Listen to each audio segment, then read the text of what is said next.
समस्त को मोर नमस्कार।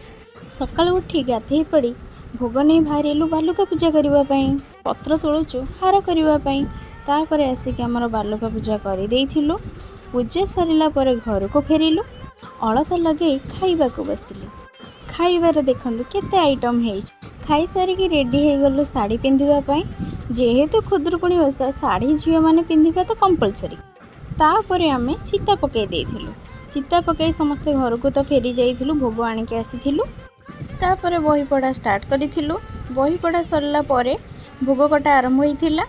भोग काटी सारला परे आमे तापर बाहरी जाइथिलु आमर वृंदावती माँ को वंदापना करबा पई। आपणक गाँव में एमती होउची कि जदि होउची कमेंट रे जणेबे। पूजा कर सारी पुष्पांजलि देई वृंदावती माँ को आसी जाइथिलु घर को।